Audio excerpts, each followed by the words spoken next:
Ghassan, who were Christians, and to the Jewish tribes in Arabia. During this time, Sergius al-Rasaini, who died in Constantinople in 536, one of the earliest and greatest translators from Greek into Syriac, translated various works on medicine, including 26 works of Galen. This made them available in the kingdom of Khosrow I in Persia and to the Ghassan tribe whose influence extended to the outskirts of Medina. Khosrow I, Arabic Kisra, king of Persia, was known as Khosrow the Great. His troops conquered areas as far away as Yemen, and he also loved learning and started several schools. The school of Jundi-Shapur became, during Khosrow I's long reign of 48 years, the greatest intellectual center of the time. Within its walls, Greek, Jewish, Nestorian, Persian, and Hindu thought and experience were freely exchanged. Teaching was done largely in Syriac, from Syriac translations of Greek texts. This meant that Aristotle, Hippocrates, and Galen were readily available when the medical school at Jundi-Shapur was operating during his reign. The next step was that the conquering Arabs compelled the Nestorians to translate their Syriac texts of Greek medicine into Arabic. The translation from Syriac to Arabic was easy, as the two languages had the same grammar. Concerning the local medical situation during Muhammad's life, we know there were physicians living in Arabia during this period. Harith ben Khalada was the best educated physician trained in the healing arts. He was born about the middle of the 6th century at Taif in the tribe of Bani Thaqif. He traveled through Yemen and then Persia, where he received his education in the medical sciences at the great medical school of Jundi-Shapur, and thus was intimately acquainted with the medical teachings of Aristotle, Hippocrates, and Galen. Having completed his studies, he practiced as a physician in Persia, and during this time he was called to the court of King Khosrow, with whom he had a long conversation. He came back to Arabia about the beginning of Islam and settled down at Taif. While there, Abu al-Khair, a king of Yemen, came to see him in connection with a certain disease, and on being cured, rewarded him with much money and a slave girl. Though Harith ben Khalada did not write any book on medicine, his views on many medical problems are preserved in his conversation with Khosrow. About the eye, he says that it is constituted of fat, which is the white part. And then the second is constituted with water, which is the black part, and of wind, which constitutes the eyesight. Well, these things we know to be wrong now, but this was Greek thought. All this goes to show the acquaintance of Harith with the Greek doctors. Summarizing the situation in a few words in his book, Histoire de la Médecine Arabe, Dr. Lucien Leclerc writes, Harith ben Khalada studied medicine at Jundi-Shapur, and Muhammad owed to Harith a part of his medical knowledge. Thus, with the one as well as the other, we easily recognize the traces of Greek medicine. Sometimes Muhammad treated the sick, but in the difficult cases, he would send the patients to Harith. Another educated person around Muhammad was Nadir bin Harith. Not related to the doctor, he was a Qurayshite and cousin of Muhammad, and had also visited the court of Khosrow. He had learned Persian and music, which he introduced among the Quraysh at Mecca. However, he was not sympathetic to Muhammad, mocking some of the stories in the Quran. Muhammad never forgave him for this, and when he was taken prisoner at the Battle of Badr, he caused him to be put to death. In summary, we see that 1. Arabs living in Mecca and Medina in 600 had political and economic relations with people from Ethiopia, Yemen, Persia, and Byzantine. A cousin of Muhammad knew Persian well enough to do his musical studies in it.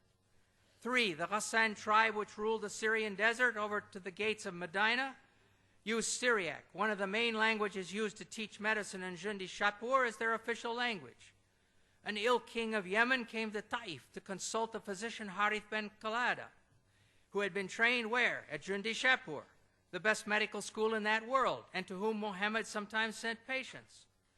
5. During Muhammad's lifetime, a new medical school was established in Alexandria, using the 16 books of Galen as their texts. This all shows that there was ample opportunity for Muhammad and the people around him to have heard of the embryological theories of Aristotle, Hippocrates, and Galen when they went to seek treatment from Harith ben Khalada and other local doctors. Thus, when the Quran says in the late Meccan Surah of the Believer, 40:67, "He it is who created you from dust, then from a sperm drop, then from a leech-like clot, that perhaps you may understand." And then in the Surah of the Pilgrimage, "O mankind, if you have doubt about the resurrection, consider what we have created, that we have created you from dust." It is correct for us to ask again, what were they to understand? What were they to consider? And here are the Quranic stages again. Nutfa, sperm; alaka, clot; mudagha, piece of meat; adam, bones; and 5, dressing the bones with muscles. The answer is very clear. They were understanding and considering that which was common knowledge, the embryological stages as taught by the Greek physicians. I don't mean that Muhammad's listeners all knew the names of the Greek physicians, but they knew the embryological stages of the Greek physicians. They believed that the male sperm mixed with the female menstrual blood to cause it to clot, and this became the baby. 2, they believed there was a time when the fetus was formed and unformed. 3, they believed the bones formed first and then were covered with muscle. Allah was using that common knowledge as a sign encouraging the listeners and readers to turn to Him. The trouble is that this common knowledge was and is not true. Arab physicians after Muhammad. We must now look at 2 well-known physicians from the period after Muhammad. Obviously, they had no effect on the Quran, but they demonstrated that faith in the embryological ideas of Aristotle, Hippocrates, and Galen continued among the Arabs right up to the 1600s. If the correct translation of alaka is leech-like substance, as modern Muslims like Shabir Ali claim, there is no place where these post-Quranic doctors said so. In fact, it's just the opposite. The ideas of these Greek physicians were being used to explain the Quran, and the Quran was quoted to enlighten the meaning of the Greek physicians. The human being takes its origin from 2, this is speaking about Ibn Sina, or Avicenna. The human being takes its origin from 2 things: the male sperm, which plays the part of factor; the female sperm, first part of the menstrual blood, which provides the matter. Thus we see that Ibn Sina gave the female semen exactly the same role that Aristotle had assigned to the menstrual blood. It is difficult to overstate the importance of Ibn Sina as a scientific and philosophical authority for the pre-modern Europeans. Then we're going to look at Ibn Qayyim al-Jawziyah.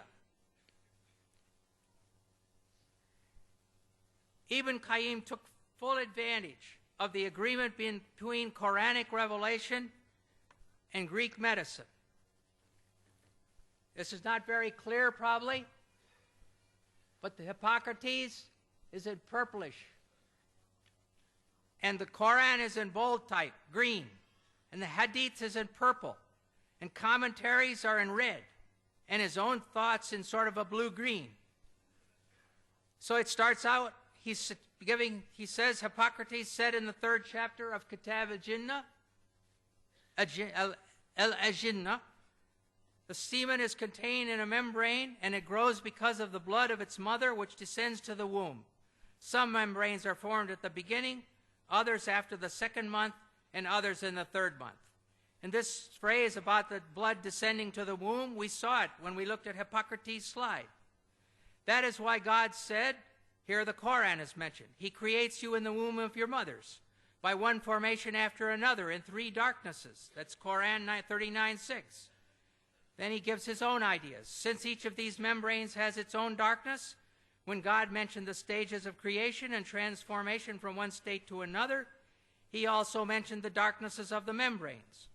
Most commentators explain, and here are the words of the commentators, it is the darkness of the belly, and the darkness of the womb, and the darkness of the placenta.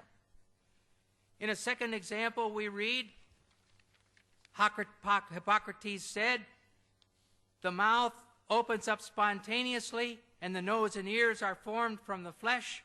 the ears are opened, and the eyes which are filled with a clear liquid.